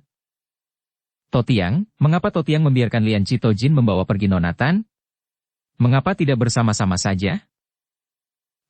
Engkau lancang sekali. Ada sangkut pautnya apakah denganmu? Sute hendak membawa gadis itu lebih dulu karena menaruh curiga kepadanya. Sebetulnya apakah keperluannya berada di tempat ini bersamamu? Totiang, dia itu orang baik-baik, tidak ada kesalahan terhadap Kunlun Pai. Dia sengaja datang ke sini untuk mencari Kim Koksan. Apa? Mengapa? Dia adalah putri dari Tan Piausu yang dahulu pernah bermusuhan dengan mendiang Suhu. Ada beberapa buah barang berharga dari ayah ibunya dirampas Suhu dan dia hendak mencari barang-barang itu. Dia sama sekali tidak bermaksud buruk terhadap Kunlun Pai. Mengapa ditangkap? Xian Titojin menggeleng kepala. Tidak bermaksud buruk akan tetapi dia menyerang Sute. Sudahlah, kalau memang dia tidak bersalah, tentu akan dibebaskan kembali. Mari kita naik menghadap suhu dan jangan banyak tingkah agar Pinto tidak perlu menggunakan kekerasan terhadapmu. Kang Hong menghela napas panjang dan melangkah pergi diikuti kakek itu dari belakang. Akan tetapi baru beberapa ratus langkah, dia berhenti lagi. Totiang. Kenapa kau berhenti? Hayo jalan terus. Totiang, hati saya merasa tidak enak sekali. Amat berbahaya Nona Tan dibawa pergi Lian Citojin. Tidakkah Totiang dapat melihat betapa sinar mata Lian Citojin berapi-api? Adakah patut dia mengempit tubuh seorang gadis? Lebih baik kita susul dia. Ah, engkau benar-benar kurang ajar dan patut dipukul, Kang Hong. Berani benar engkau mengeluarkan fitnahan-fitnahan menghina Sute. Kami adalah tosu-tosu yang menyucikan diri dan batin, masa terhadap seorang wanita akan timbul pikiran kotor seperti mendiang suhumu. Sekali lagi kau mengeluarkan ucapan seperti itu, terpaksa akan Pinto pukul sebagai hajaran. Kembali Kang Hong menghela napas lalu berjalan lagi. Ia menganggap bahwa alasan tosu tua ini benar. Masa Lian Citojin akan melakukan hal yang amat rendah terhadap gadis itu? Bukankah para tosu Kunlun Pai? Bukan sembarangan tosu melainkan tosu murid langsung Tian Seng Cinjin. Kembali sinar mata Lian Citojin yang ditangkapnya ketika tosu itu mengempit tubuh Hun Bue menggoda hatinya.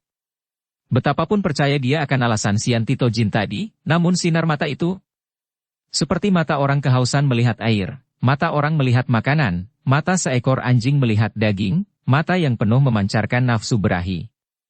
Kalau benar seperti yang dikhawatirkannya, celakalah nasib Hun Bue di tangan tosu itu yang sudah begitu baik kepadanya. Jelas tampak kebaikannya ketika gadis itu membelanya melihat dia dipukuli kedua orang tosu Kunlun Pai.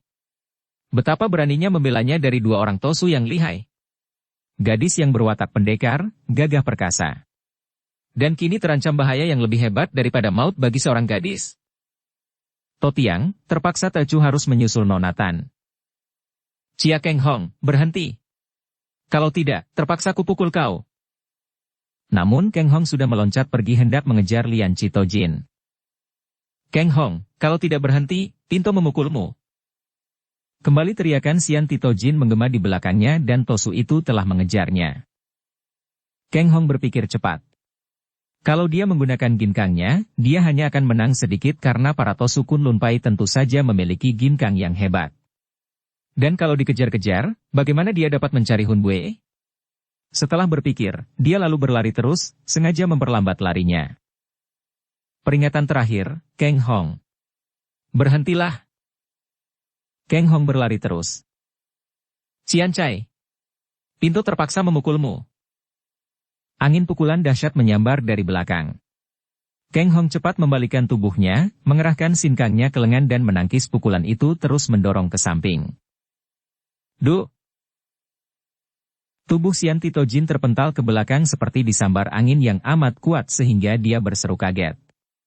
Untung bahwa dia telah memiliki luekang yang amat kuat sehingga dia dapat mencegah tubuhnya terbanting, namun dia merasa betapa tenaga luekang yang amat kuat sehingga dia dapat mencegah tubuhnya terbanting, namun dia merasa betapa tenaga luekang dalam pukulannya tadi membalik dan membuat dadanya sesak. Ia tahu bahwa kalau dia mengerahkan tenaga lagi, dia akan terluka. Maka cepat dia duduk bersila mengumpulkan hawa murni untuk memulihkan keadaannya dan tentu saja dia harus membiarkan pemuda yang luar biasa itu pergi. Kang Hong berlari terus secepatnya. Memang dia telah melakukan hal yang membuat hatinya menjadi makin tidak enak terhadap Kunlun Pai akan tetapi karena dia hanya menangkis dan yang memukul adalah Xian Titojin, dia menekan kekhawatirannya. Mengejar dan menolong Tan Hun Bue lebih penting lagi.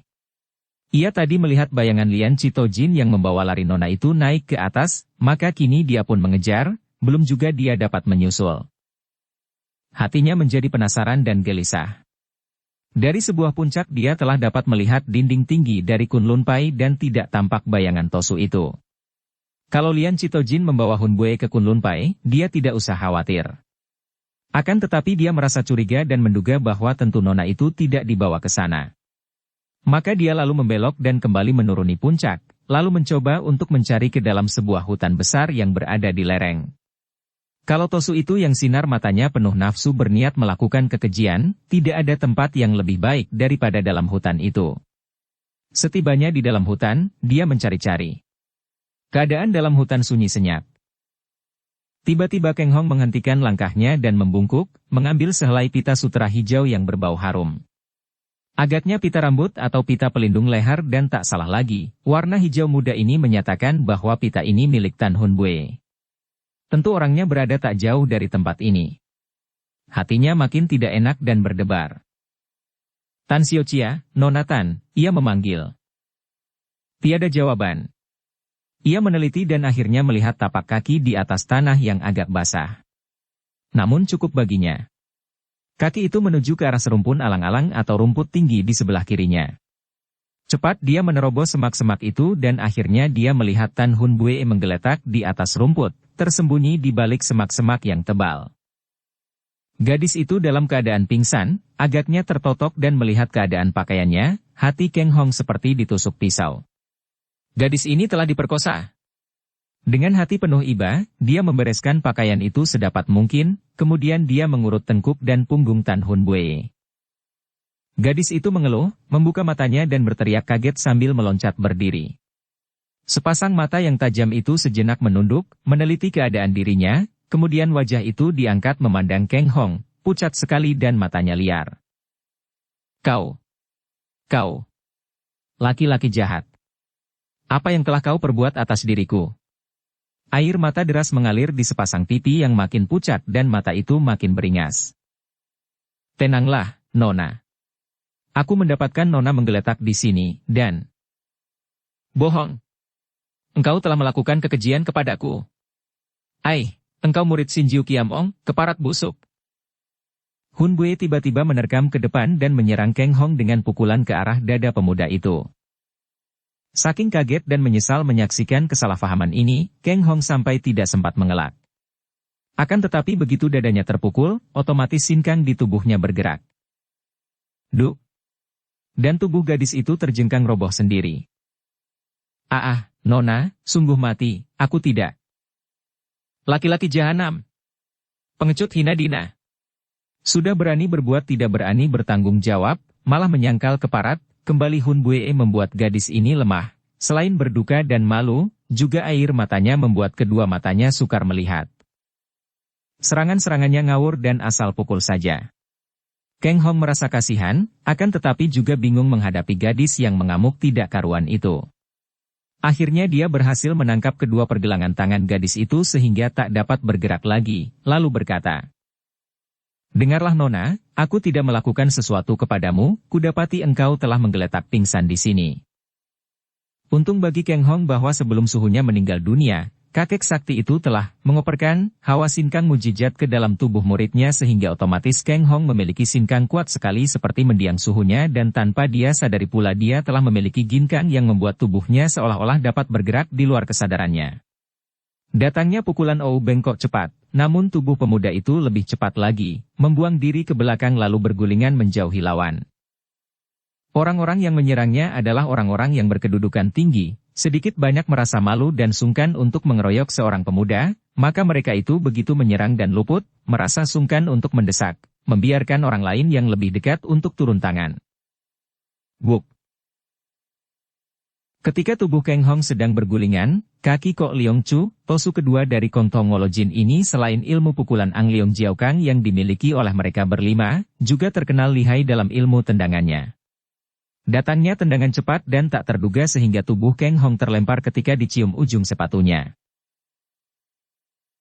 Bersambung ke bab 9. Dukung kami dengan subscribe, follow, like, komen dan share.